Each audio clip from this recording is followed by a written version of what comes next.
You're right, it's not that easy, but what we did notice is when we go out and film these animals, there are so many funny, hilarious, and strange behaviors that we were seeing that don't make it into the traditional natural history shows. So, whilst I was looking for a way to be able to showcase this material, because it is the reality of what happens in nature. It's what we see all the time, but it doesn't necessarily make it to the viewers.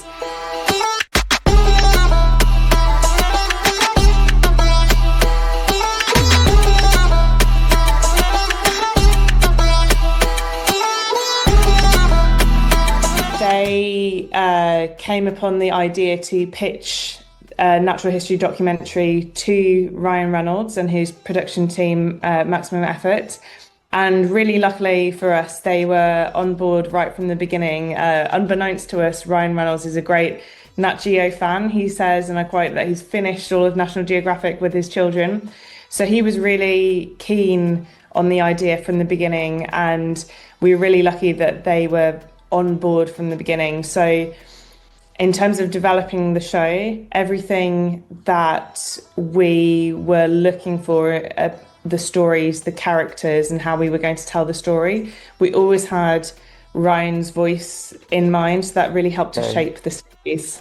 Every shoot, regardless of whether it's insects or the bigger animals that are in the show, takes months and months of effort of speaking to the scientists, speaking to the really talented cinematographers that we have to make sure that we are in the right place at the right time with the right equipment and the right people to do the job as well. So it's a huge, huge team effort. And in terms of the macro sequences, the really small insects, we are using really high-end camera bodies. We're using specialist macro lensing, cinematographers who are fantastic at lighting. I've actually had, and obviously this shows the world in a way that you can't really see with your human eye. You can't appreciate it. And everything that you see is completely real. I've actually had some people say that it looks so good they thought it might be AI. It's absolutely that's not. True. Everything that's is true. Totally real, and it just took a very big team of very talented people to get that onto your screens. I think in a way there's difficulty with all of the animals. There are always going to be unexpected things that you haven't prepared for. For example, in the barnacle goose sequence where the chicks are jumping off the cliff. Yeah. So I'm laughing, I'm sorry. But logistically, that shoot was incredibly difficult because they're in a very remote location, a very harsh environment, and you actually see something else on screen that wasn't accounted for, and that was that big kind of flood and avalanche that came in. So that was totally real, and that happened while we were there. Yeah, it's quite a scary situation, but luckily we have very strict safety protocols and they stuck to that and everyone was safe, but they managed to capture it on camera. And then there are other underdogs where it's not so much the location, but it's the behavior might be really difficult to capture. One of the underdogs that I think is really great, and because I also love birds, the ruffs. I don't know if you've seen the Unusual Suspects episode.